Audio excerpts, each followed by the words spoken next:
participantes que nos han venido acompañando en este 17º Congreso Internacional de Gastronomía de la Universidad del Caribe, denominado Gastronomía Conciencia. Les doy la bienvenida a nuestra mesa de investigación. Tengo el gusto de presentarles a las y los ponentes que han dirigido sus esfuerzos por investigar las actividades derivadas de la gastronomía desde distintos enfoques. En esta ocasión nos acompañan las siguientes personas.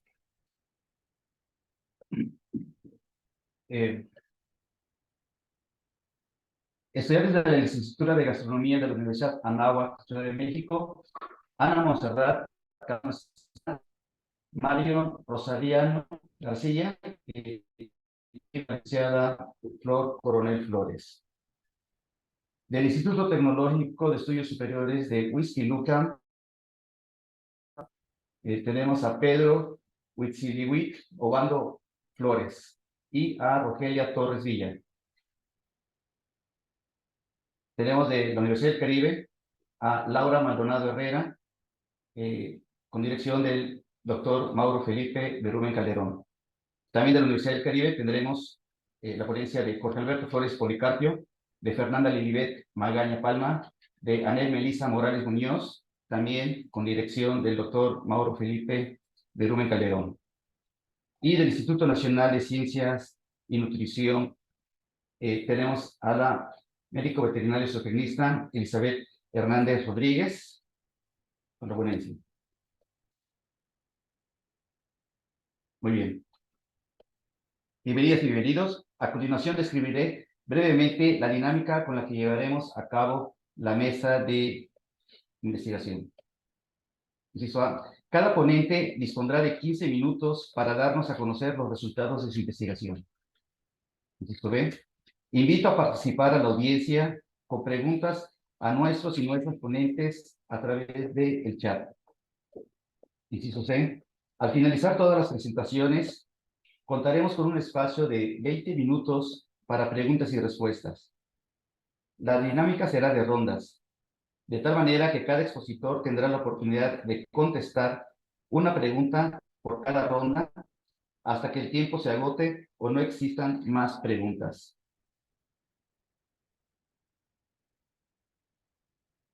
Con esto, invito al primer ponente, que son Ana Laura Montserrat Camposano Estrada y Mario Rosariano García,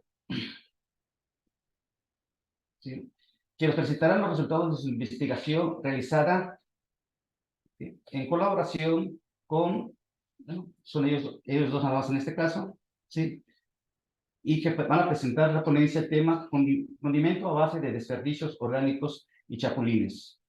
Al terminar la ponencia, haremos los comentarios respectivos. Adelante. Hola, muchas gracias. Buenos días a todos. Voy a compartir pantalla.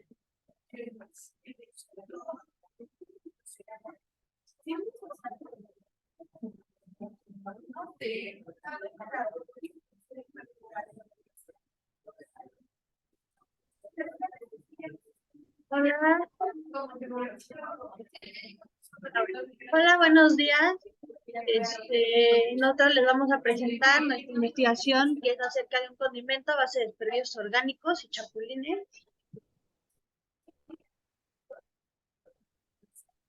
Y bueno, les cuento antes un poquito de los antecedentes. En el tema de... Aquí, en el nivel mundial, se desperdician alrededor de 89 millones de toneladas de desperdicios orgánicos que son perfectamente comestibles. También en México, una de cada 3 personas, uno de cada 3 adultos sufre de alguna enfermedad de hipertensión o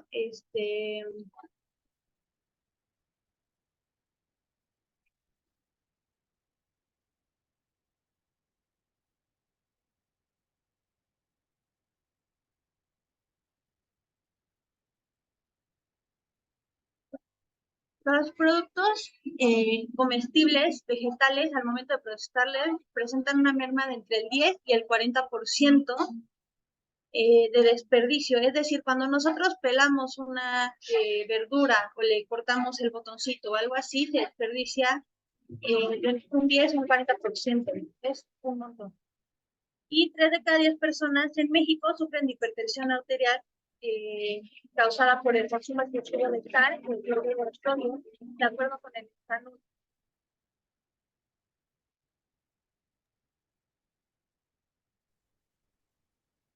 Ok, el objetivo y o hipótesis de nuestro proyecto es desarrollar un condimento en polvo a base de desperdicios orgánicos, chapulines, y sin que contenga sal de mesa.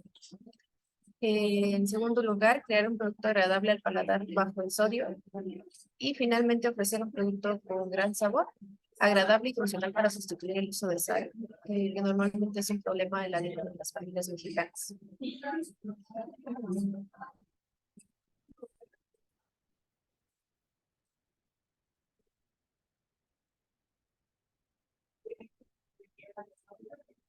Les vamos a contar un poquito sobre la metodología que seguimos. Lo primero que hicimos fue seleccionar los insumos que íbamos a utilizar para hacer este condimento.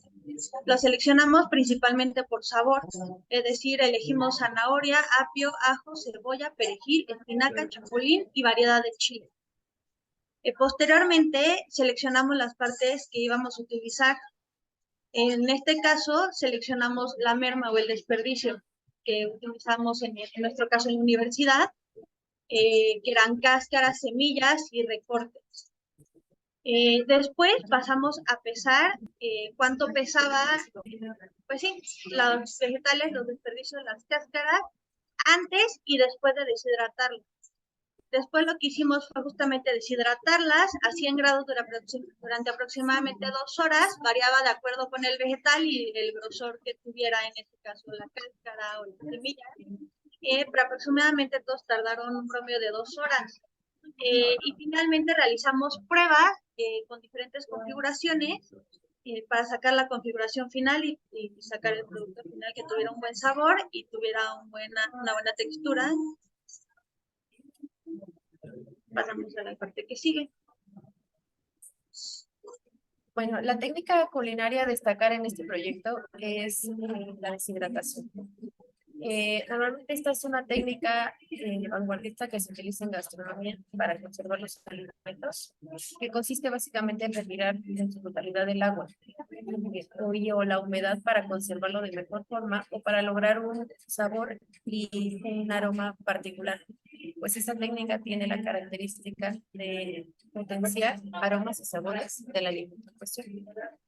En este caso, nosotras sometimos, como ya explicó mi compañera, los cáscaras de las verduras, tallos, etcétera.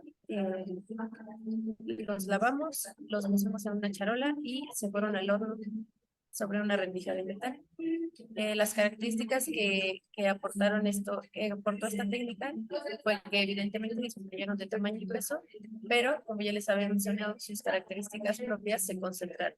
Y eso es lo que nos permitió a nosotros pensar en un condimento, pues básicamente estamos sustituyendo condimentos como lo son Nor Suiza, en general la sal y demás.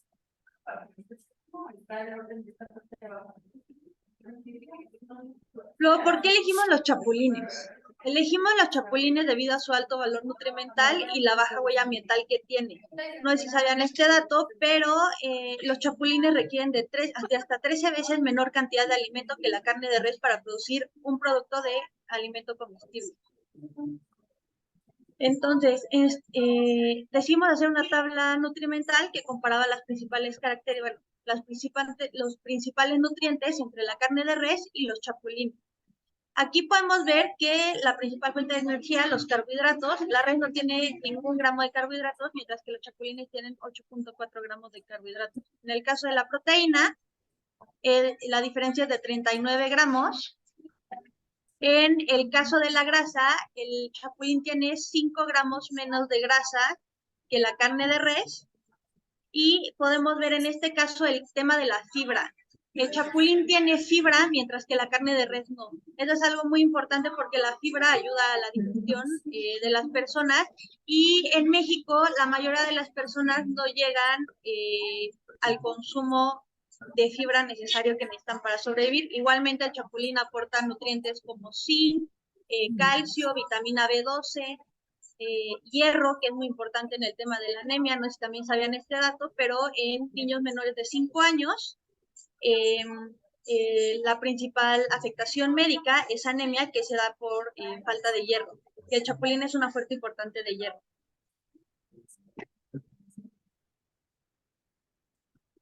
Ok, ¿cuáles fueron nuestros resultados? En esta tabla que les mostramos aquí podemos ver que, por ejemplo, las cantidades en los insumos del jitomate, del apio, la zanahoria y todos los insumos que necesitamos, hubo una variación. De 11%, de 11 gramos, sacamos un total de 24.3. O sea, hay una diferencia enorme. Entonces, este condimento podemos concluir que es ideal para cocinar productos calientes como sopas y o caldos.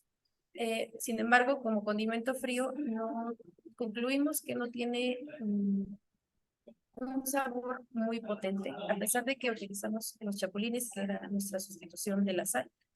No tenía un sabor muy potente, no sabía específicamente a un condimento salado, pues estamos acostumbrados. Entonces es ideal para que se concentre con otros sabores en un momento de cocción caliente. También recomendamos usarlo para complementar preparaciones de lentejas, sopas, pastas, carnes, alimentos salteados, estampados o salsas, y o para marinar algún tipo de alguno de estos sabores.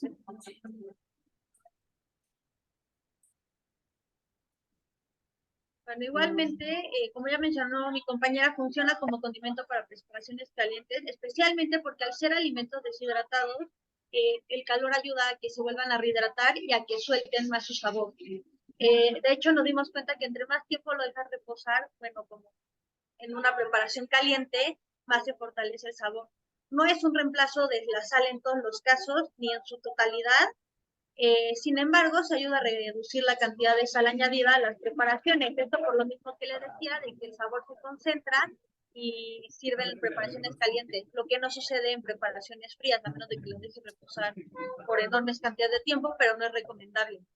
Al mismo tiempo, como un condimento, ofrece una opción con menos grasa y sodio que algunas otras de sus opciones comerciales. Y también, como última conclusión, recomendamos hacer un análisis proximal para identificar exactamente cuáles son las propiedades del condimento y poder saber a ciencia cierta cuáles son sus características. Les queremos dar muchas gracias por escuchar y estar presentes. Y pues bueno, esto será todo por nuestra parte. Bien, muchas gracias Marión, muchas gracias Montserrat por tan interesante propuesta y ponencia en esta mesa de investigación. Les recuerdo que a la audiencia que pueden participar con preguntas a nuestros y nuestras ponentes a través del chat. Les pido por favor que antes de su pregunta escriben el nombre de él o la ponente para canalizarlas correctamente. Okay. Vamos a pasar con la segunda ponencia. Sí, muchas gracias.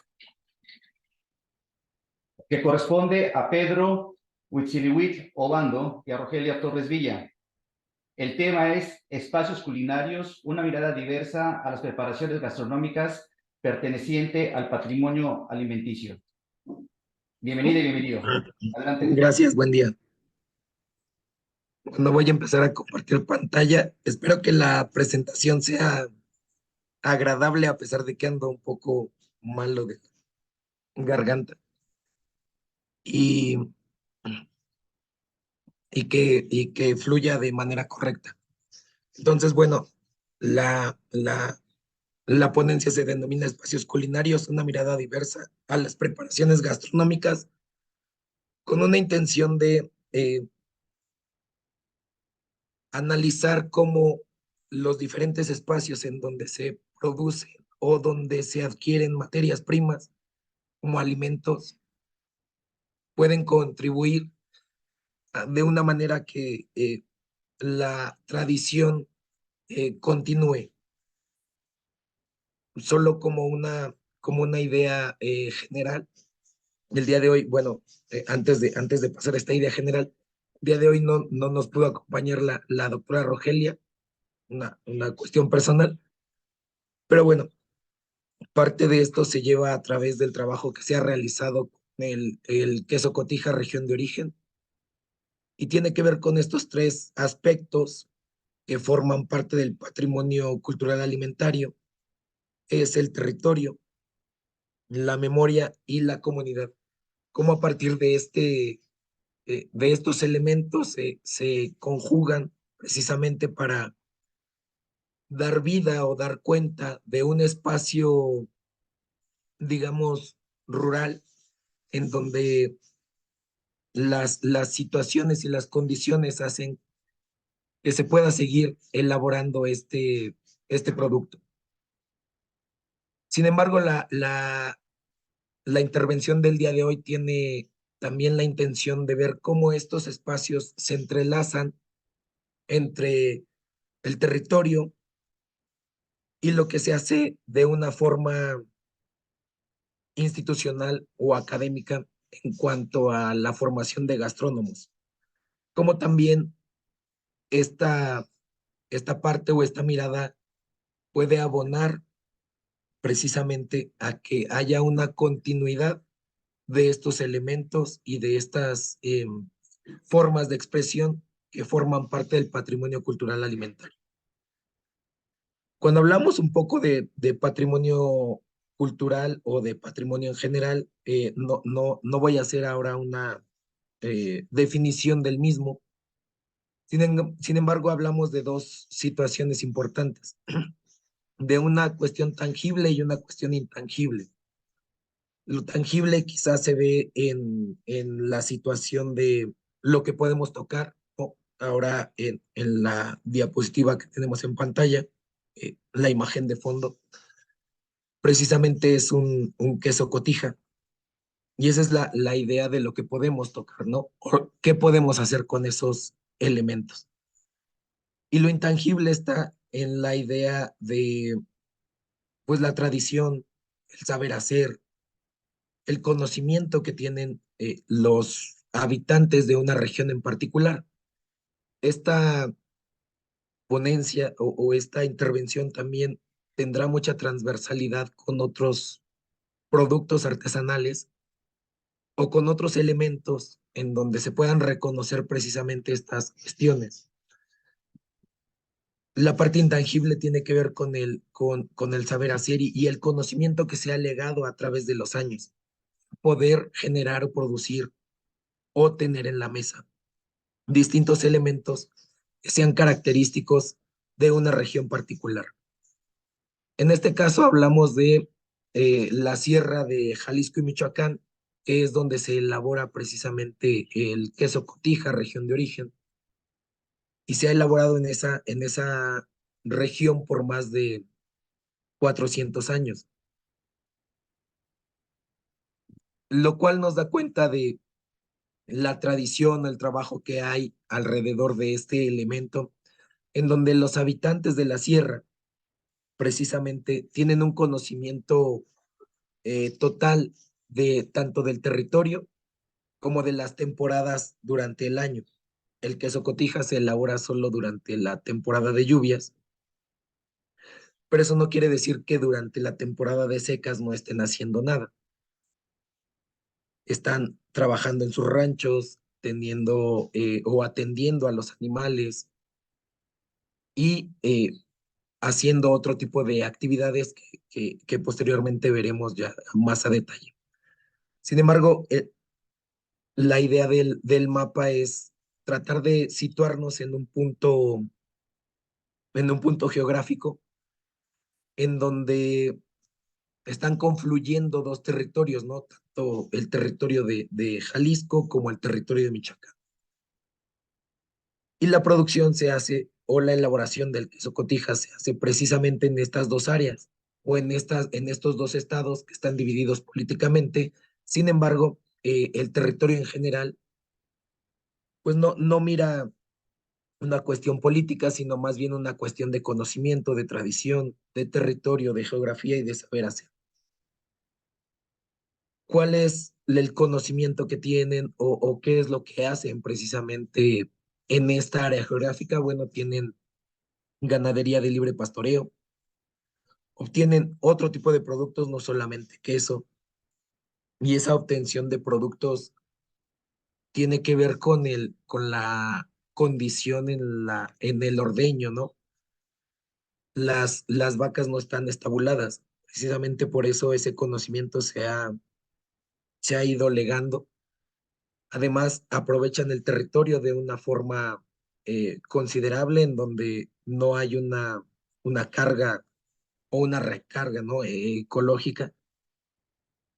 Prácticamente hacen cultivo de temporal y algunos otros cultivos que no forzosamente están presentes todo el año, como el jitomate, el tomate, la calabaza y algunos más. También hay recolección de otro tipo de productos y otras actividades como pues, la migración, que siempre es un tema relevante en estas áreas, grupos como de mariachis e inversión en otro tipo de producciones.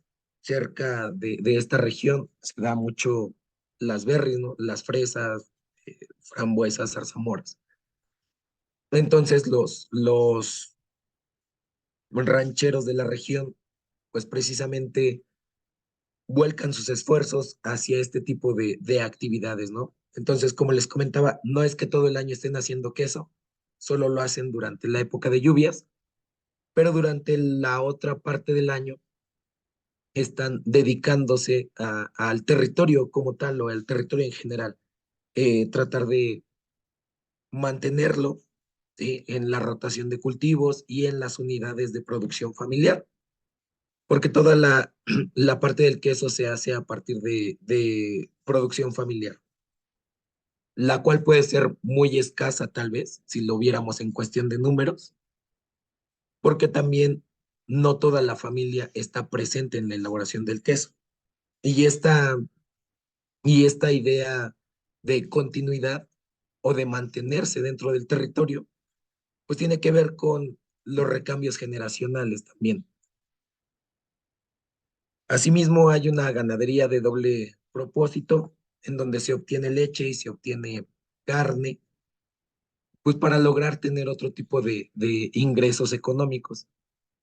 Hay, como les comentaba, maíz de temporal y de cierta forma alguna iniciativa de huerto familiar en donde, pues bueno, algunos de los productos que se siembran y se cosechan, pues se ocupan precisamente para la unidad de producción familiar. ¿Qué tiene que ver con la idea del espacio culinario, los dos espacios culinarios, los espacios gastronómicos?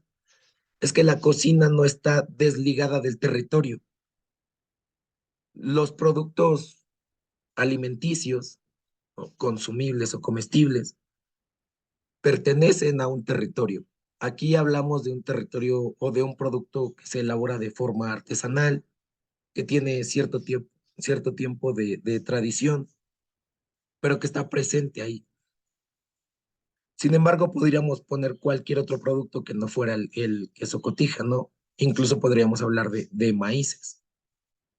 Pero el territorio y la cocina son espacios que están íntimamente vinculados porque a partir del conocimiento de los que se están formando en gastronomía, pues pueden precisamente darle un realce tanto al territorio como a los productos que se obtienen de él. Aquí pues, solamente se ha ejemplificado el queso cotija, pero pudiera ser otro elemento, ¿sí? Entonces, hay un vínculo importante entre estos dos espacios que de cierta manera finalmente se ven vistos opuestos en un plato. ¿Cómo es que esta parte gastronómica o de cocina se vincula? Bueno, se pueden hacer distintas intervenciones, ¿no? Desde la gastronomía. Aquí ahora tienen en pantalla tienen un menú que se preparó, se elaboró precisamente para darle otro realce u otra vista a un elemento característico del patrimonio cultural alimentario. ¿Por qué? Pues porque finalmente en México no estamos muy habituados a consumir queso maduro, la mayoría son quesos frescos y usualmente los quesos maduros los consumimos como un complemento, pero desde el conocimiento de la gastronomía o del gastrónomo o de las gastrónomas, se pueden generar distintos tipos de platillos que que se acompañan con otro tipo de productos, que pudiera ser el mezcal, el tequila, el sotol, u otra bebida perteneciente precisamente a México.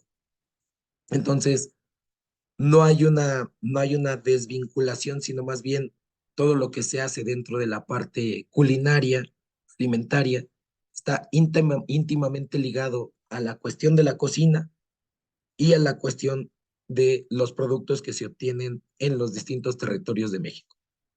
Y bueno, con esto termino, y agradeciendo también la invitación y el esfuerzo que se hace para seguir con estos espacios de discusión.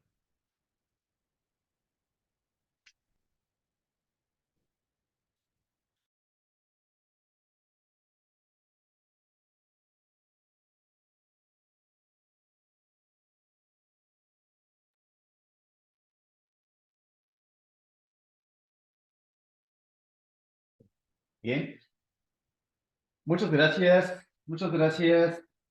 Pedro Witt, por tan interesante ponencia de investigación. Vamos a esperar a la ronda de preguntas con usted, mientras pasamos con el tercer ponente, que en este caso es Laura Maldonado Herrera, quien va a presentar el tema Relación entre las emociones y la alimentación en los estudiantes y profesores de gastronomía de la Universidad del Caribe. Adelante, Laura. Bienvenida.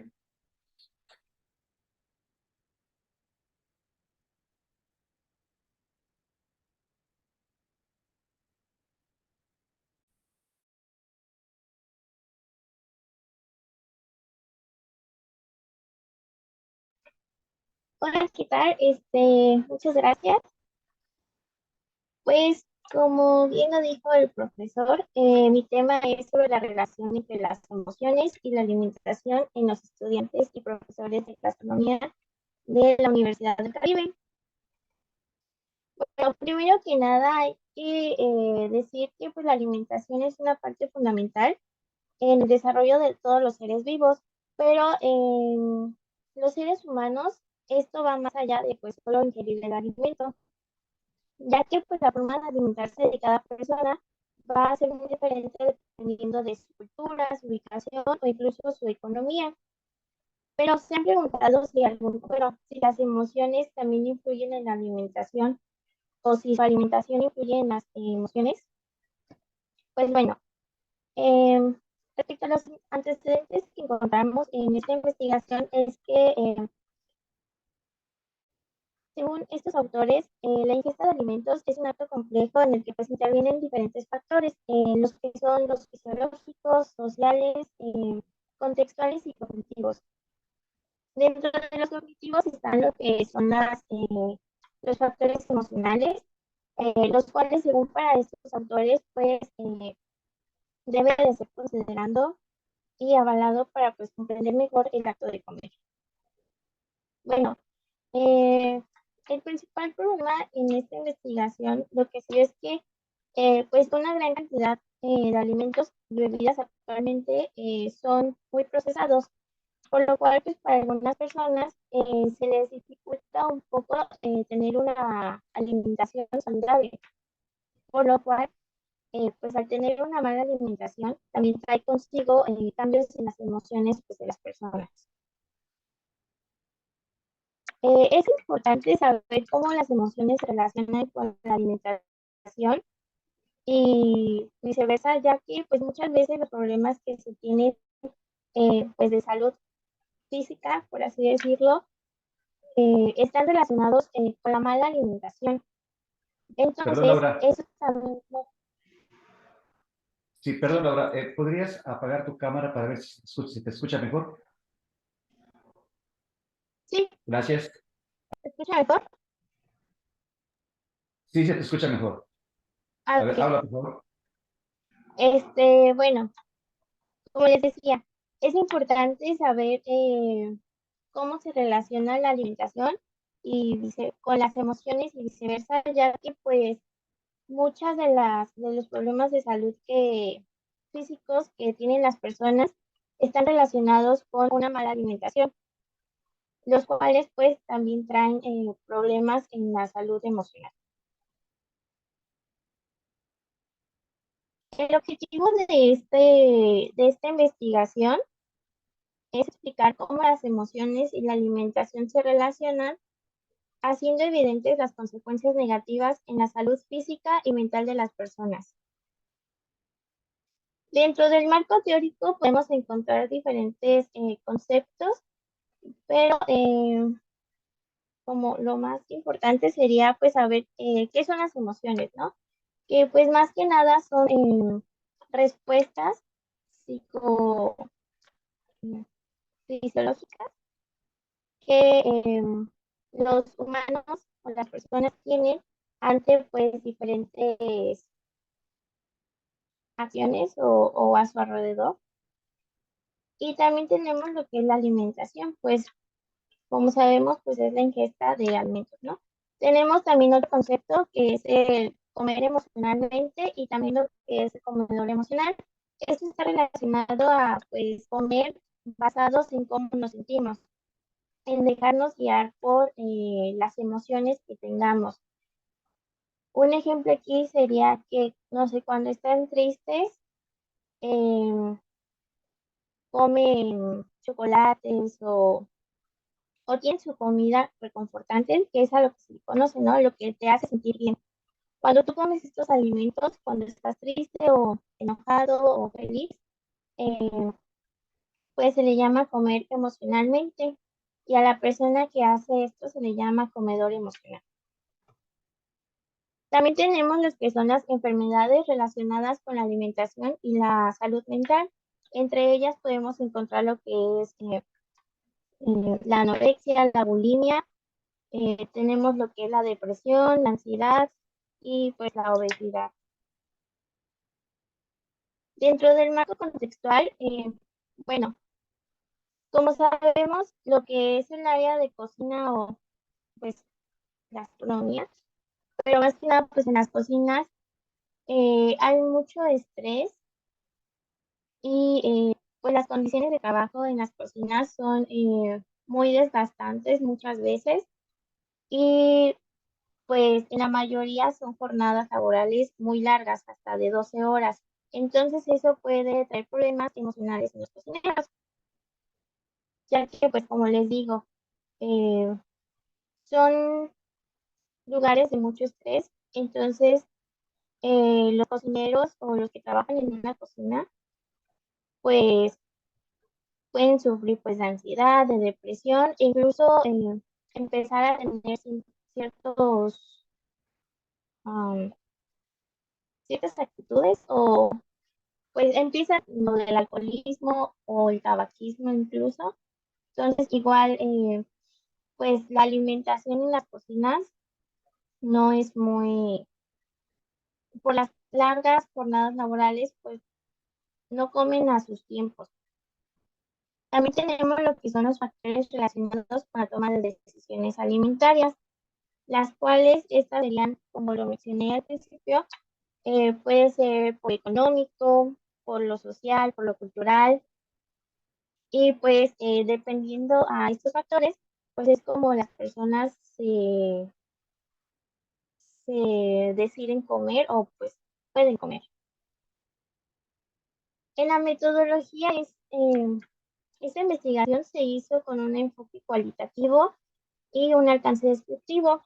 Se está haciendo recopilando información de diversas fuentes, además de que una entrevista en un grupo focalizado y a través de la observación, utilizando una técnica pues de triangulación. En los resultados esperados, pues más que nada se espera poder relacionar las consecuencias de la alimentación en las emociones, pues de los estudiantes y profesores en la licenciatura de gastronomía en la Universidad del Caribe. Y bueno, finalmente, pues podemos decir que la ingesta de alimentos es un acto complejo que pues, como ya dije, intervienen diferentes factores, entre ellos pues las emociones, los cuales pues en ciertos casos nos pueden influir en cómo nos alimentamos y pues en nuestros comportamientos alimenticios. Además de que pues se ha visto que la alimentación influye en cómo nos sentimos eh, y pues en cómo nos comportamos, ¿no? Y eso sería todo. Muchas gracias. Muchas gracias a ti, Laurita, sí, por tan interesante propuesta de investigación en esa mesa. También pasamos a esperar la ronda de preguntas y respuestas, mientras nuestra cuarta participante en esta mesa de acciones es sobre a Jorge Alberto Flores Policarpio, Fernanda Lilibet Magaña Palma y Anel Melisa Morales Muñoz, con el tema Panorama de la Seguridad Alimentaria y su relación con las familias en situación de pobreza en el estado de Yucatán, México. Adelante, tienen la palabra.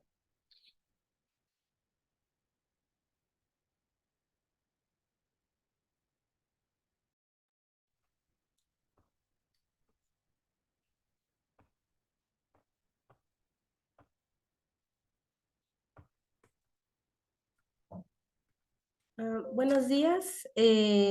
Antes que nada, pues les agradecemos por darnos la oportunidad de presentar nuestro tema de investigación que estuvimos realizando.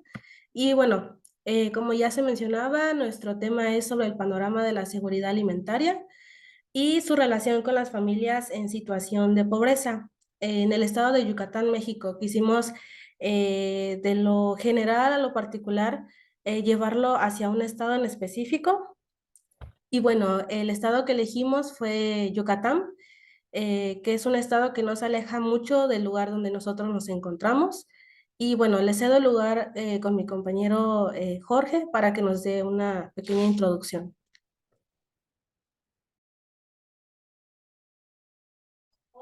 Vale.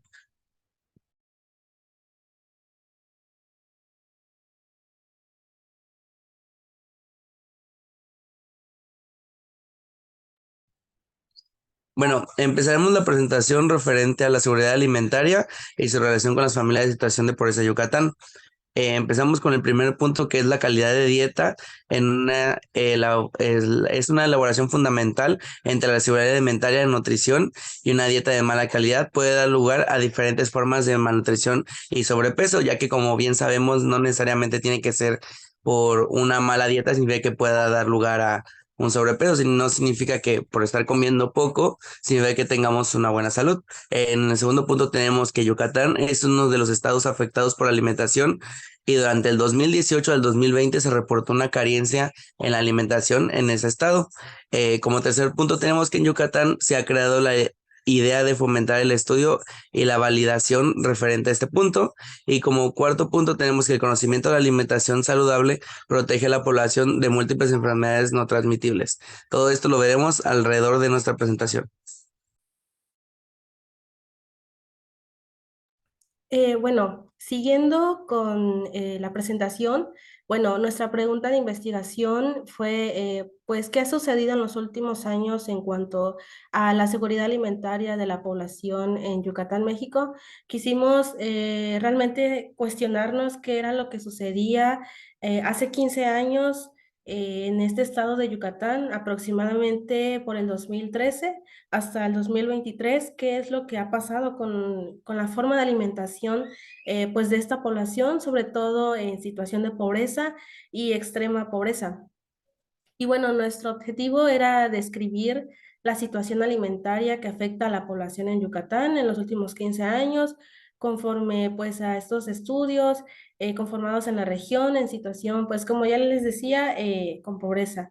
Realmente encontramos información muy interesante porque realmente tomamos también información de fuentes confiables, de instituciones que realmente se dedican al estudio de los estados.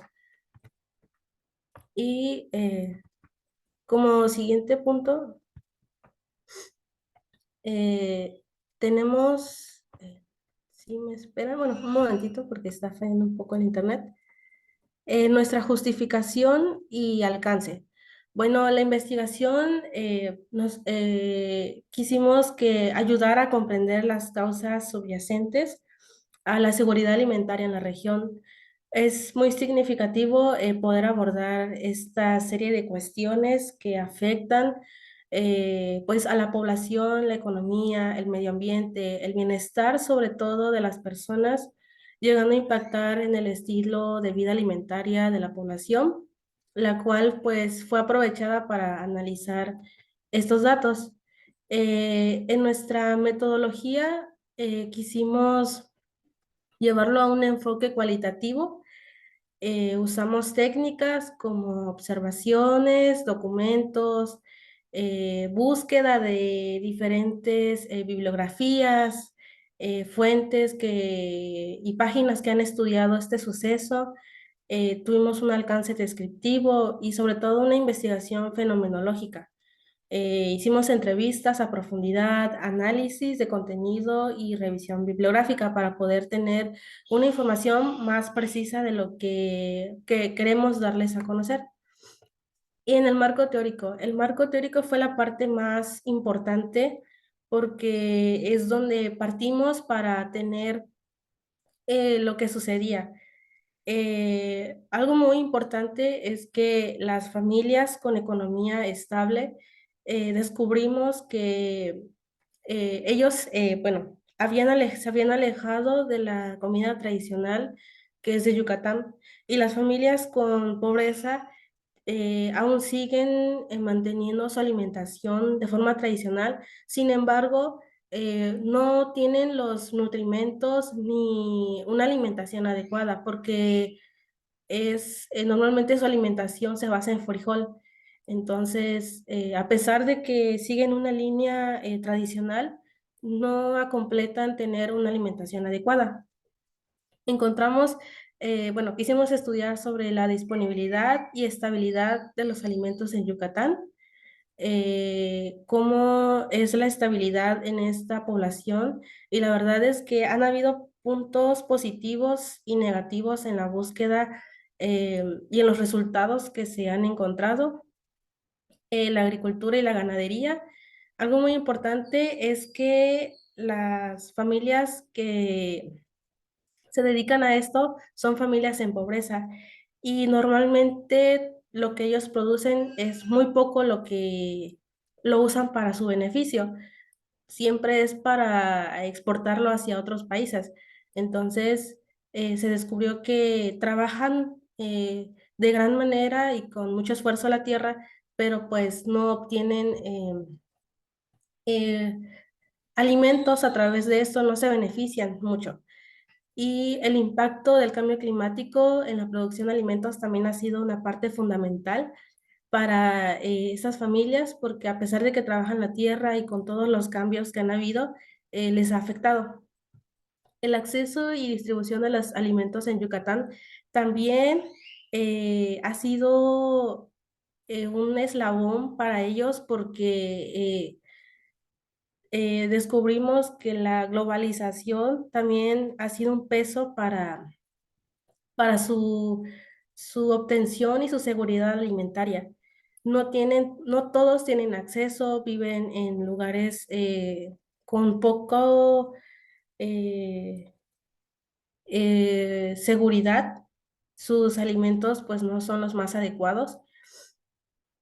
Y bueno, las clases sociales. Aquí descubrimos que hace 10 años el que proveía la alimentación hacia el hogar, tanto en las familias con economía estable y economía, bueno, con pobreza, era el hombre. Ahora en la actualidad, quienes ahora se dedican a aportar esta economía y la alimentación son ambas partes, Tanto el hombre como la mujer ahora tienen que trabajar y sobre todo se da en las clases sociales con una economía estable.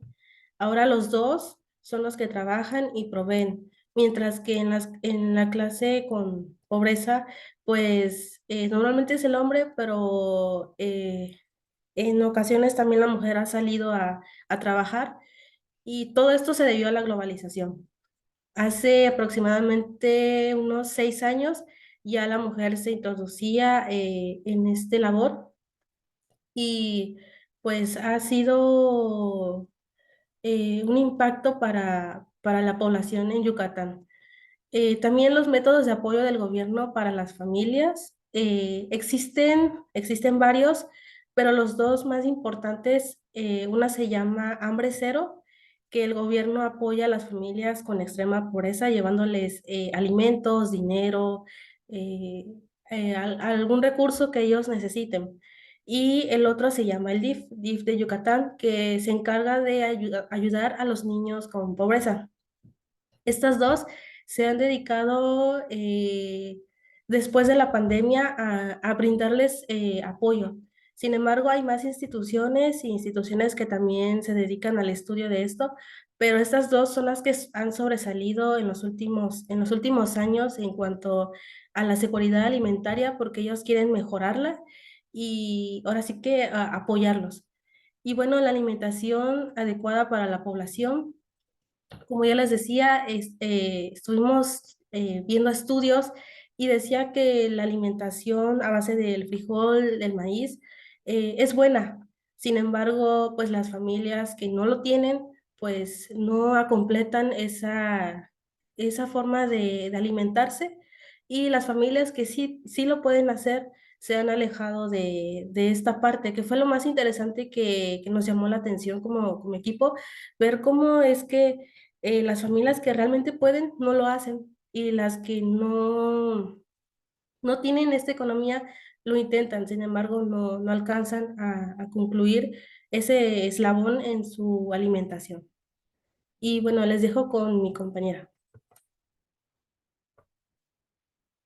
Gracias, Anel. Bueno, metiéndonos en el marco contextual, podemos ver que en la parte geográfica, el estado de Yucatán está ubicado en la península, en ese mismo nombre, en el sureste de México, al sureste limitado con Quintana Roo y al sureste con Campeche.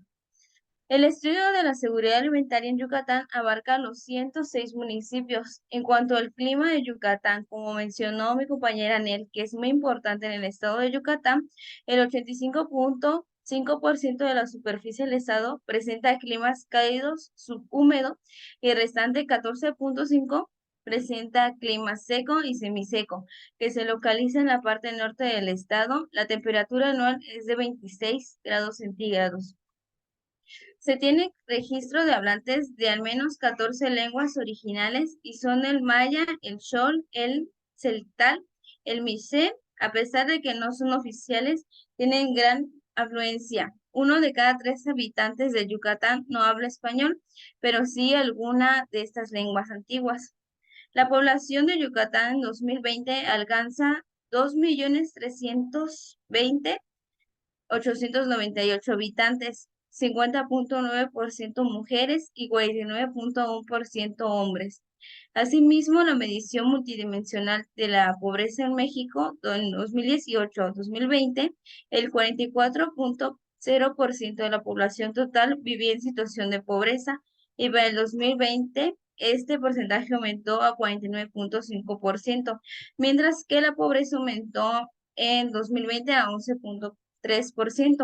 Pero en las investigaciones que tuvimos, podemos observar que para 2022 la pobreza pudo bajar a un 17,0%, que es algo positivo en esto en que estamos investigando en la seguridad alimentaria.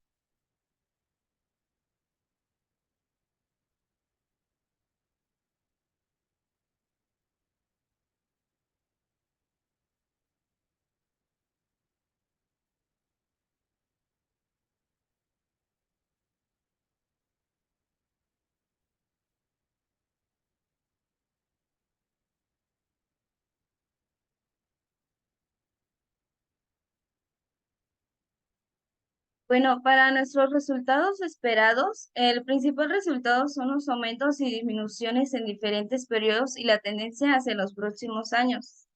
Bueno, lo que queremos dar a entender es que para dentro de 5 años queremos que en el estado de Yucatán pues disminuya la seguridad alimentaria. Bueno, la inseguridad alimentaria, perdón. Y pueda haber más ayuda de parte del gobierno para que tanto las familias que están en situación de pobreza como las que no puedan tener una buena alimentación, ya que pues como hemos hablado antes, la alimentación de Yucatán pues no ha estado siendo muy buena, ya que se ha yendo con comida chatarra, otros tipos de alimentos que pues ya no son de su estado en sí.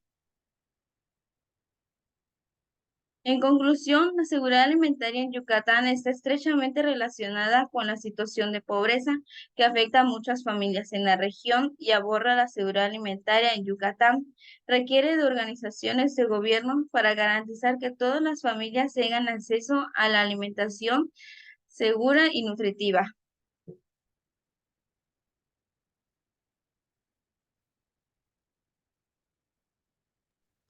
Bueno, les agradecemos de antemano su atención y gracias por dejarnos participar en este congreso. Los agradecidos somos nosotros, Jorge, Fernanda y Anel Melisa, por su interesante ponencia sobre esta situación en el estado de Yucatán. Pasamos a nuestra quinta ponencia, en este momento a cargo de la médico veterinaria zootecnista Elizabeth Hernández Rodríguez y de la maestra en ciencias María de la Concepción Calvo Carrillo. El nombre de la ponencia es ¿Y esas manchas en la yema del huevo a qué se deben? Bienvenidas y tienen ustedes la palabra. ¿Qué tal? Ok. Mi nombre es Elizabeth Hernández. El título de mi ponencia es ¿Y esas manchas en la yema del huevo a qué se deben? ¿Cuál es el objetivo de esta presentación? Bueno, en primer lugar, conocer el origen de esas manchas, conocer el nombre que se les asigna a esas manchas y saber cuál es el impacto en la calidad del huevo y además en la salud del consumidor. Muy bien. Ahí está. Okay. De acuerdo a la norma oficial mexicana, el huevo es el producto de la ovulación de la gallina y de otras especies de aves domésticas que son aceptadas para consumo humano. Para esta presentación nos vamos a enfocar en el huevo de la gallina. Ahora, el huevo es considerado como el alimento biológico más alto en proteínas completas. Un solo huevo nos aporta todos los nutrientes requeridos. Por sus características culinarias, el huevo es indispensable en la preparación de diversos platillos. Una de las propiedades, o más bien muchas propiedades que posee el huevo, lo convierte en un ingrediente necesario para varias preparaciones. Ahora, la percepción de calidad dependerá del uso y preferencias del consumidor final. Antes de hablar de dónde provienen estas manchas, haré mención general de la estructura de un huevo, porque es allí donde vamos a encontrar estas manchas. Bien. En la parte externa vamos a encontrar al cascarón. Este cascarón está conformado básicamente por carbonato de calcio. Inmediatamente después del cascarón vamos a encontrar dos membranas que hemos visto en muchas ocasiones. Son una especie de telita blanca. Son dos. Una cercana al cascarón, a la cual se le va a designar o se le va a nombrar membrana testácea externa. Y la membrana membranas testáceas, la externa y la interna. La interna que va a cubrir a la clara, va a delimitar a la clara. Entre estas dos membranas vamos a encontrar un espacio al cual designaremos cámara de aire. En el centro vamos a encontrar la yema, la cual está sostenida por dos cordones, que estos son de mucina. A la yema lo va a delimitar la membrana vitelina y en la yema vamos a encontrar también una estructura a la cual nombraremos o célula germinal o blastodisco. Más adelante haré mención de en qué momento podemos ocupar un nombre u otro. Ok, ya hablamos acerca de manera general de las estructuras del huevo. Ahora, tendremos que hacer un repaso acerca de por dónde pasa el huevo y en qué momento de este trayecto, de esta formación, se podrían agregar estas manchas. Bien, el aparato reproductor de la gallina es este, el cual se va a dividir básicamente en ovario y oviducto. Todo este conducto va a formar el oviducto, al cual lo vamos a segmentar en infundíbulo, magnum, istmo, útero y vagina. Cada uno de ellos va a tener una función en la formación del huevo. Ok. Este, que es el ovario, va a estar conformado por folículos en racimo. Si ustedes ven esta formación, bueno, es de racimo. Es aquí donde se deposita la yema y en donde hay probabilidad de ruptura de vasos sanguíneos. Cuando un folículo alcanza el tamaño adecuado, se depositará en el infundíbulo. Esta, que es una formación de membranas vitelinas, es aquí. Cuando pasa aquí, que se van a formar las membranas vitelinas. Y aquí también es el lugar en donde hay una fecundación solo en hembras reproductoras. Es decir, si hubo fertilización, aquí se va a encontrar el espermatozoide del gallo y es aquí donde va a ocurrir la fecundación. Importante hacer mención acerca de que estamos hablando, nos estamos refiriendo acerca de huevos para plato, huevos para consumo. Los huevos para consumo nunca van a ser fertilizados, entonces no ocurre en gallinas ponedoras. Y es aquí donde el lugar donde la yema o vitelo es capturado tras la ovulación. La ovulación es esto, justamente el momento en que cae hacia el infundíbulo. Posteriormente continuamos con el magnum. Es el depósito de albúmina o clara alrededor de la yema. Bueno, pues entonces el trayecto en el trayecto se va a depositar la albúmina, también conocida como clara. Más adelante veremos que hay una clara densa y una clara acuosa. Es en la clara densa en donde probablemente se agregue haya algún agregado. Dice, es el segmento de mayor longitud y con grandes pliegues. En él se encuentran gran cantidad de células y glándulas secretoras que van a formar el albúmen. Aquí existe la posibilidad de que haya ruptura de vasos sanguíneos también y además de tejido. Este trayecto no es un paso sencillo, por decirlo de alguna manera. Este es un órgano secretor y además es un músculo, tiene células musculares de tal manera que hay fuerza, sí se ejerce fuerza al paso de la formación del huevo y con esa fuerza cabe la posibilidad de que haya desprendimiento de tejido.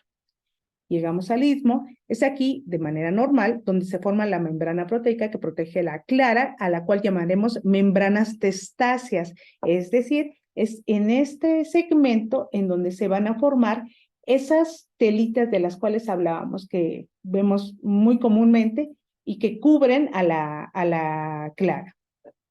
Al final encontramos al útero, que también es conocido como glándula cascarógena. Aquí hay la formación de cascarón. Aquí ya todo lo que se haya incluido o agregado en yema o clara sucedió aquí. Aquí solamente, bueno, no solamente, aquí lo que sucede es el agregado de carbonato de calcio y la formación de cascarón. Esto ocurre en aproximadamente 20 horas, 22 horas. El trayecto del huevo a través de esta estructura lleva aproximadamente 2 horas más 2 22, 23 horas aquí. Bien. Al final encontramos sucede la ovoposición en la vagina. ¿Es aquí? Y es allí también donde hay un agregado al cual vamos a llamar cutícula, y esta tiene la función de proteger al huevo contra ciertos microorganismos. Bien. Regresamos ahora a esta estructura porque es importante mencionar cómo es que se podría dar un agregado de sangre o una mancha de sangre. Cuando el folículo, de todos estos folículos, cuando hay uno que alcanza madurez por tamaño, porque está pletórico, es entonces que se va a formar una estructura llamada estigma, pero antes hay que observar que este folículo, y todos, pero en especial este, está bastante irrigado.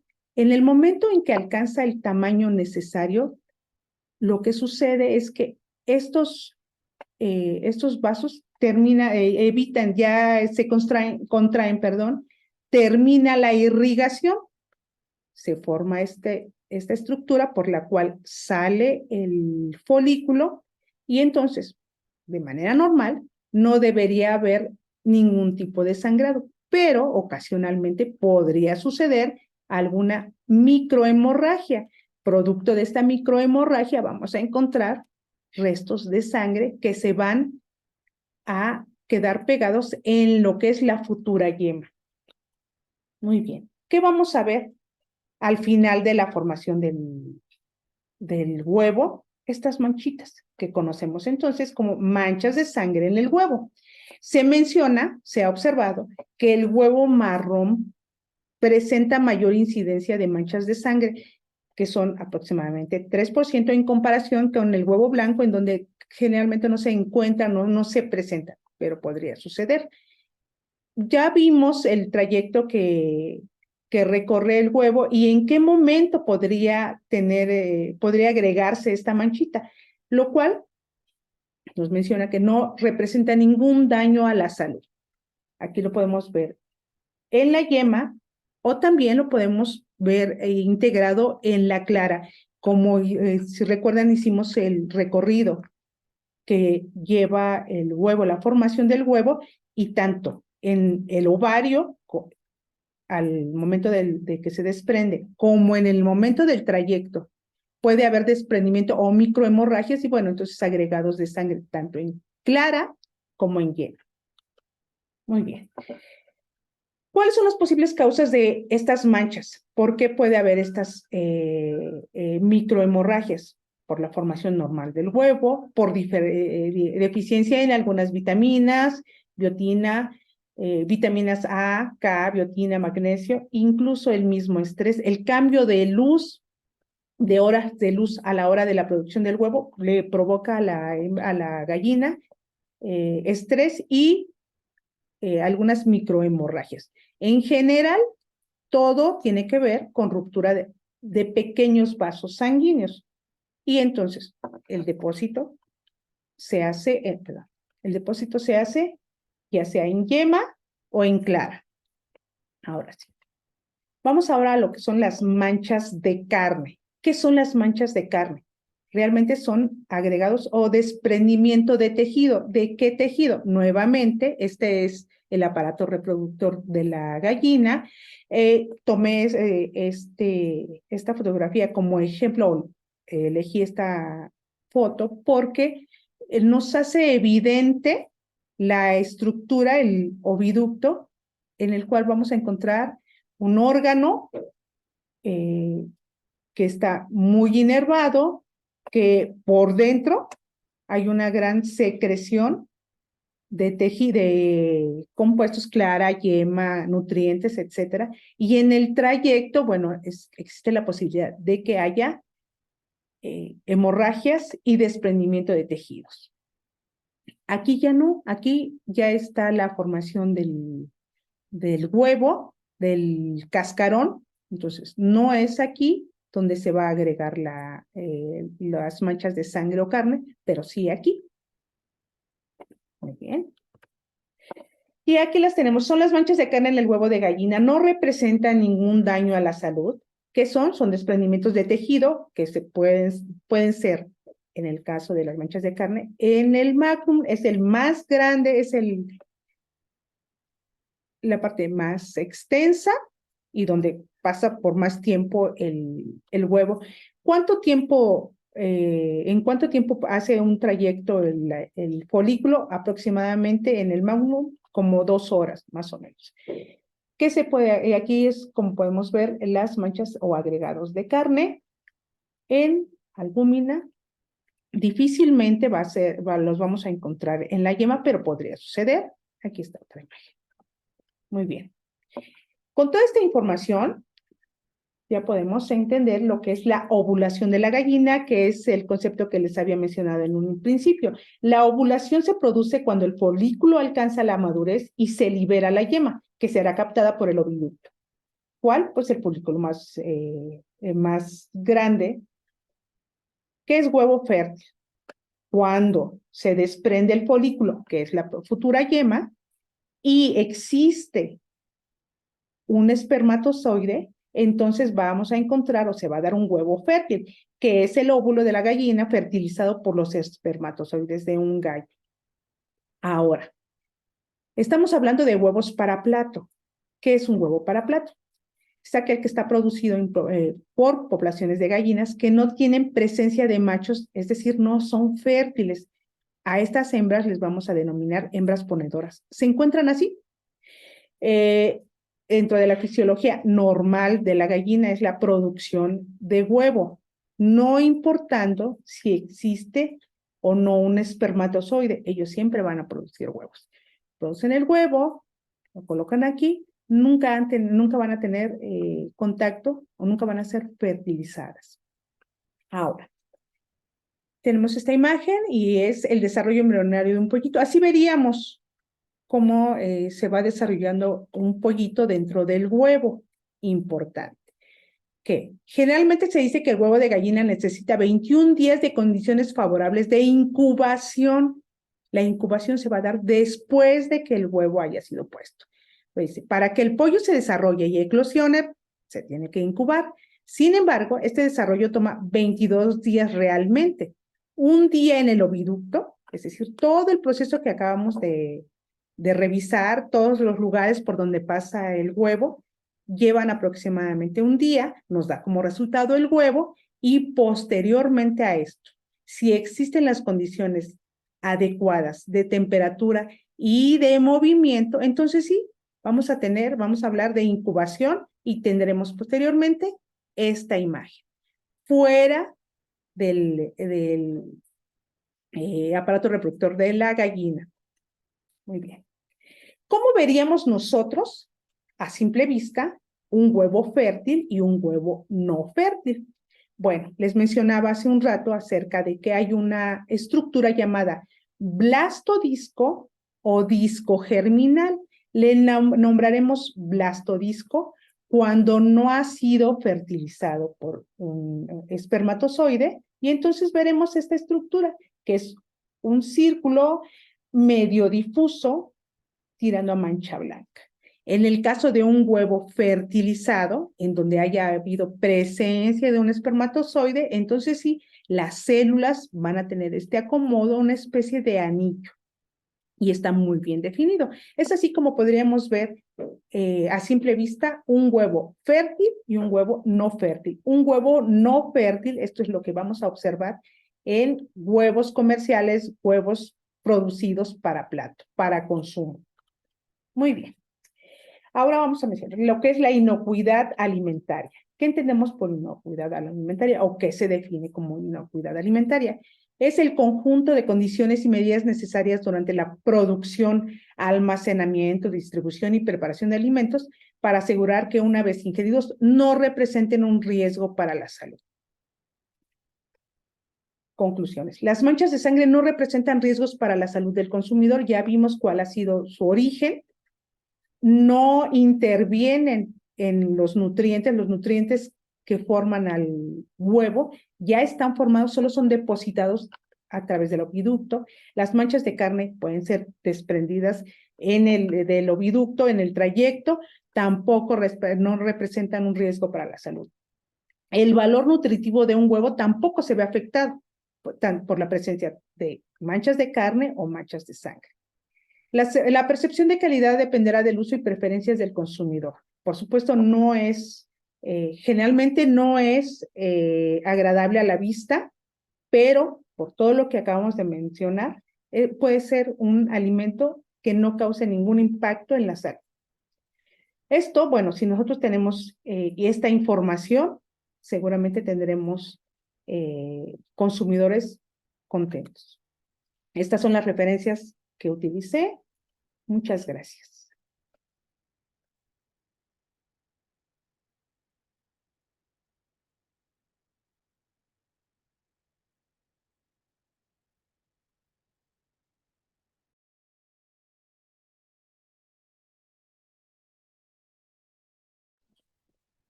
Muchas gracias, maestra. Buenas tardes. Perdón, buen día. Vamos a continuar con la sesión de preguntas y respuestas. Adelante, doctor Santana. Sí. Gracias, gracias. Vamos a continuar con la sesión de preguntas y respuestas. Muchas gracias a la maestra, a la médico veterinario Elizabeth y a la maestra María Concepción Calvo por tan interesante ponencia. Vamos a iniciar con la sección de preguntas y respuestas. A ver, y está llegando como pan caliente a esta bandeja de entrada, ¿sí? Y la primera pregunta es para Ana y Marión, ¿sí? ¿Con qué otros insectos se podría hacer este condimento?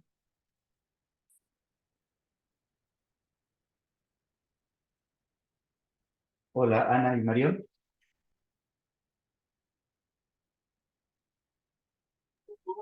Aquí estamos. ¿Puedes repetir la pregunta? Con todo gusto. Sí, les hacen la siguiente pregunta. ¿Con qué otros insectos se podría hacer ese condimento del que hablaron ustedes durante la ponencia? Vimos como opciones también hormiga chicatana, gusanos de maguey.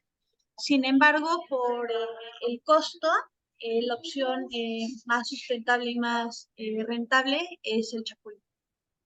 Es el chapulín, ¿verdad? Sin embargo, en temas nutricionales son bastante similares todos los insectos. Muchas gracias. Claro. Sí.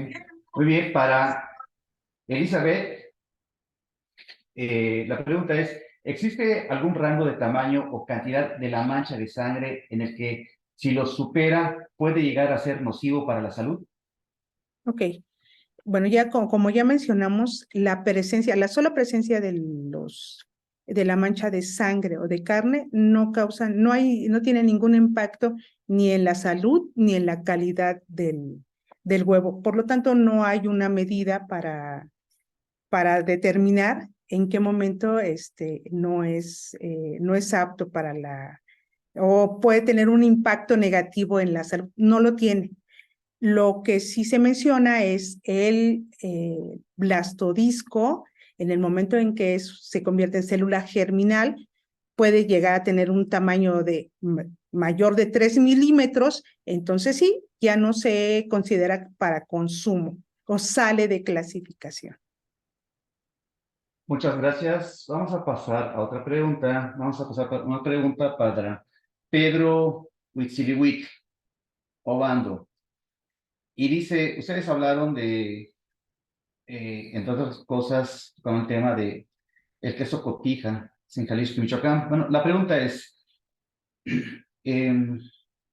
los productos comestibles pertenecen a un territorio, como ustedes dijeron, ¿sí? ¿Da lugar esto a las denominaciones de origen?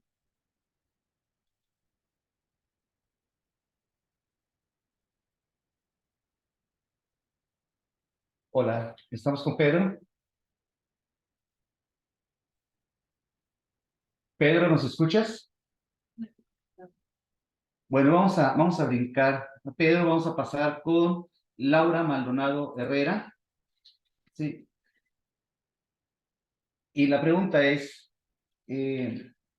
¿existe alguna clasificación de alimentos vinculados a ciertas emociones? Es decir, hablar de algún alimento que diga va a repercutir en la emoción de enojo, por ejemplo. ¿Existe, han leído algo sobre eso o no se ha encontrado nada en su investigación al respecto? Pues en una investigación, que la verdad no recuerdo muy bien, sí habla sobre lo que les comentaba de los comedores emocionales y dice que pues mayormente se habla de los alimentos reconfortantes, que son aquellos, pues, como les había comentado, que son los que te hacen sentir bien, ¿no? Y en su mayoría estos alimentos son ricos en grasa o carbohidratos, azúcares, o sea, son ese tipo de alimentos, los alimentos reconfortantes. Entonces, yo diría que pues sí, son mayormente esos alimentos, que tienen como o mucha grasa o mucha azúcar o son carbohidratos más que nada. Muchas gracias, Laura. La siguiente pregunta es para Jorge, Fernanda y Anel. ¿Han revisado la nueva guía alimentaria del 2022? ¿Qué opinan de la propuesta que ahí se hace sobre el consumo de alimentos locales y la recuperación de recetas y técnicas propias de la comunidad? Bueno, la segunda está en función a la primera. Repito para Jorge, Fernanda y Anel. ¿Han revisado la nueva guía alimentaria del 2022? En todo caso, si ya la revisaron, ¿qué opinan de la propuesta que ahí se hace sobre el consumo de alimentos locales y la recuperación de recetas y técnicas propias de la comunidad? Sí, la verdad es que es muy importante la primera pregunta que nos hacen, si hemos revisado esta guía alimentaria, sí. Y bueno, ¿qué opinamos? Pues la verdad es que es muy importante porque como ya sabemos, algo que identifica a México es que es nuestra alimentación, que es, como, es un patrimonio para nosotros y es algo que nos identifica. Y el hecho de que, pues actualmente con la globalización y todo lo nuevo que ha surgido, pues se han alejado más que nada las familias con ingresos estables de su alimentación, de la alimentación tradicional que ha habido. Sin embargo, es importante tanto como alumnos y también los maestros de gastronomía poder tomarle una importancia a esto, porque si lo dejamos de lado, puede que en un futuro ya lo que nos identificaba como nuestro patrimonio deje de existir. Entonces, sí es una buena propuesta y es muy importante.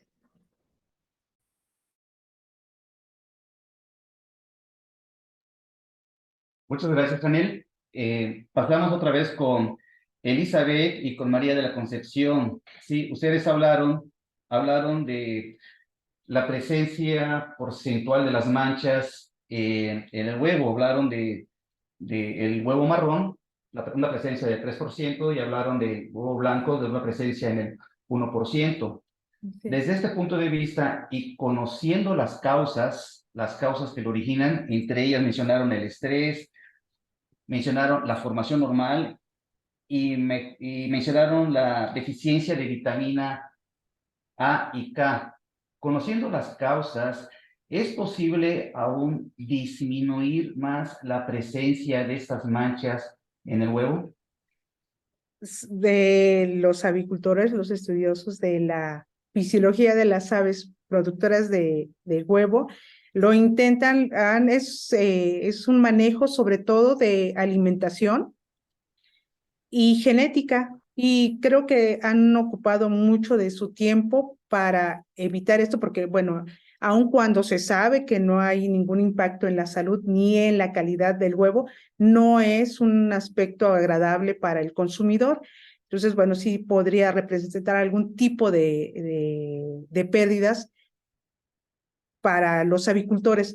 No, sí se estudia en cómo manejarlo, pero no ha habido algún resultado. Muchas gracias, muchas gracias. Vamos a pasar con, eh, no sé si ya regresó Pedro.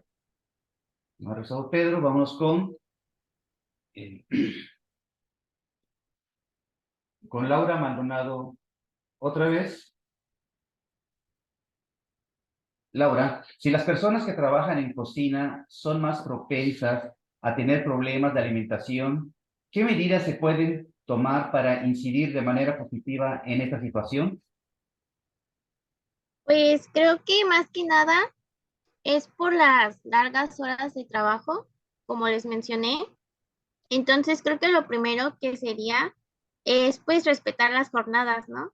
O sea, las que deberían de ser, pero pues si se va a seguir con estas jornadas de 12 horas, pues creo que lo mejor sería es que la empresa o el restaurante em, diera como comidas o respetara las horas de comida de sus trabajadores.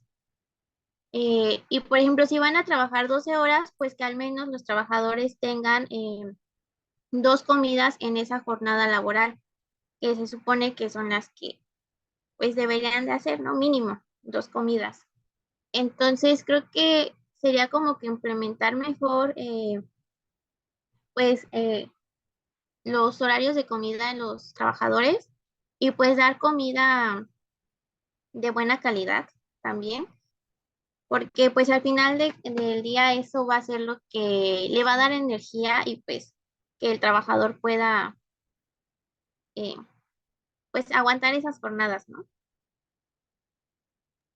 Gracias, Laura. Vámonos con Ana y con Marión Rosaliano. Sí, la pregunta es, Perfecto. sí, gracias. La pregunta es, ¿es la recuperación de desperdicios, es la recuperación de desperdicios orgánicos una obligación moral en la ciencia gastronómica? Debería de serlo. Yo creo que sí lo es. No, yo estoy segura de que sí lo es, porque como gastrónomos trabajamos constantemente con comida y prevenir el desperdicio forma parte de nuestras obligaciones. Por ejemplo, en una cocina no puedes desperdiciar alimentos que se pueden reutilizar, sobre todo viendo la situación mundial actual. Se produce suficiente comida para alimentar a todo el mundo, sin embargo, no se distribuye de forma adecuada y no se rescata lo suficiente. Aproximadamente el 40% de los alimentos a nivel mundial termina en desperdicio, ya por mal procesamiento o durante sí, a lo largo de toda la cadena de producción. Como gastrónomos tenemos la obligación y tenemos las herramientas, la posibilidad y el campo para poder trabajar y atacar este problema. Gracias. Y vamos con otra vez con el equipo de Jorge, de Aneli, de Fernanda.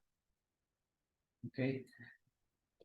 Jorge, Aneli, Fernanda. Bien, ustedes hablaron que en 2020 aumentó la pobreza en el estado de Yucatán un 11%. En el 2023, el gobierno federal ha anunciado una disminución de la pobreza. ¿Cuál es su opinión respecto a su tema, respecto a ese dato que se proporciona a nivel federal? Sí, de hecho, cuando estábamos haciendo los estudios, nos dimos cuenta de que dependiendo de los últimos 15 años, han habido tanto altas y bajas. Han habido años donde se ha podido ayudar a las personas y disminuir pues esa pobreza, pero después de la pandemia otra vez vuelve a decaer esta parte y después de que termina la pandemia vuelven a ayudar y vuelven a disminuir. Entonces, dependiendo de todas las situaciones que van surgiendo, es la forma en cómo van sucediendo estos cambios altos y bajos conforme a los estudios que hace la INEGI, que hace también instituciones que se dedican al estudio del estado de Yucatán y conforme a su alimentación. Gracias, en él. Y vamos con otra vez con Elizabeth y María de la Concepción. Sí. Nos ha quedado claro, sí, durante la charla, durante la plática, durante la ponencia, que no hay un impacto en la calidad en función a las manchas de huevo. Sin embargo, también hablaron y tocaron el tema del huevo con presencia del espermatozoide y huevo sin presencia de espermatozoide. En función a esto, ¿podemos encontrar una diferencia en la calidad del huevo? Una diferencia en la calidad de huevo. Bueno, cuando hablamos de calidad de huevo, estamos enfocados en, sobre todo en huevos no fértiles. Bueno, para efectos de estas pláticas, estamos hablando en huevos no fértiles. Si hacemos referencia o nos enfocamos en huevos fértiles, por supuesto que también hay una evaluación de calidad de huevo fértil y que tendrá como consecuencia, bueno,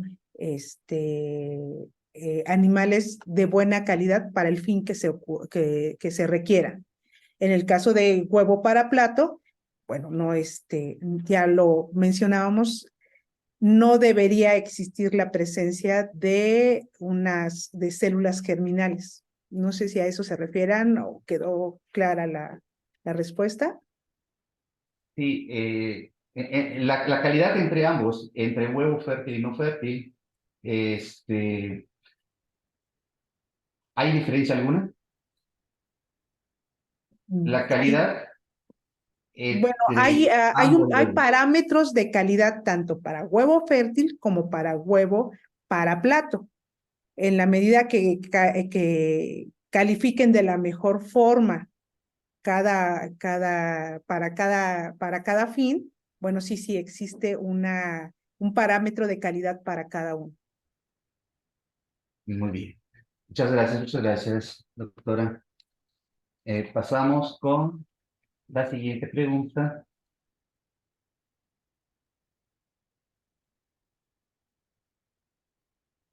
Para Ana y Marión, la pregunta es, ¿cuál sería la principal diferencia entre usar un condimento a base de chapulines y uno a base de pollo? Por un lado, evidentemente está el impacto ambiental, la huella de carbono se reduce significativamente. Un insecto, en este caso chapulín, requiere de mucho menos alimento, mucho menos espacio, igual produce mucho menos desechos. Transmisiones de dióxido de carbono las produce mucho menos, es más sustentable, se considera una plaga, entonces los chapulines al tú usarlos para el consumo puede ayudar también a controlar plagas, a reducir el impacto ambiental y por otro lado tiene mucho menor contenido de sodio, tiene mayor contenido de proteína e incluso tiene fibra, que por ejemplo en el caso del pollo, la res no lo tiene. Entonces, es un elemento a considerar. No sé si mi compañera quiere agregar algo más. Pues nada más para agregar que sí, bien comprometemos el sabor, como ya mencionaba, al que estamos acostumbrados. Pues sin duda es una buena alternativa para igual cambiar este hábito de consumo de sodio, porque todos estos condimentos que venden en el mercado ya tienen también conservadores, que también es nocivo para la salud. Entonces esta es una buena opción. Finalmente es orgánico, lo puedes hacer en tu casa y funciona perfecto. Muchas gracias. Bueno, ya vamos cerrando. Pasamos con Laura Maldonado. Sí. Con Laura Maldonado dice, una dieta rica y variada en estos alimentos que ayudan con la salud mental, ¿podrían tratar una enfermedad mental como depresión? Pues no es que la puedan tratar, porque la depresión pues no se va a curar nada más con la alimentación, ¿verdad? O no se controla nada más con la alimentación, pero sí una dieta saludable, una alimentación saludable podría ayudar a que las personas con depresión pues no se les, mm, no se les, no sientan más, o bueno, la depresión no se haga más grave. Entonces, sí podría ayudar a controlarlos un poco o a que se sientan un poco mejor, pero no es que sean la solución para esta enfermedad. Y sí se ha visto que pues las personas que sufren de depresión, al tener una mala alimentación, pues sí empeoran esta condición. Igual en las personas con ansiedad. Gracias, Laura. Para concluir, con el equipo de Jorge, Anel y Fernanda, en función a lo que platicaron ustedes, al comentario que hicieron sobre el programa Hambre Cero, ¿tienen algún dato de su impacto en el estado de Yucatán?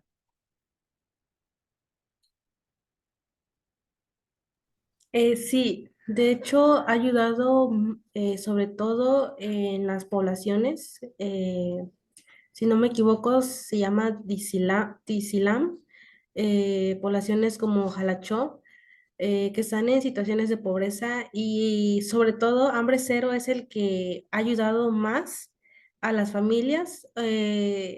No tengo exactamente ahorita el dato, pero sí ha contribuido demasiado en estas poblaciones porque les proporciona alimentos, eh, recursos, eh, que, no sé, como la vestimenta incluso les provee. Entonces, sí ha sido un eslabón durante los últimos 5 años, pero sobre todo este año ha sido un gran impacto que incluso tienen videos subidos en YouTube, tienen como 2 o 3 videos donde ellos muestran el impacto que han tenido en estas poblaciones. Muchas gracias, Anel. Y les agradecemos a todos. Sí, para finalizar, agradecemos a las y los ponentes que nos han mostrado los resultados de sus trabajos de investigación en esta mesa. La constancia de participación se les hará llegar de manera digital. Esperamos haber despertado aún más su interés en los temas tratados aquí. La Universidad del Caribe y el comité organizador del 17º Congreso Internacional de Gastronomía agradece a todos y a todas las ponentes y a la audiencia su participación. Con eso damos cierre a esta mesa y les esperamos en nuestra siguiente transmisión. Muchas gracias.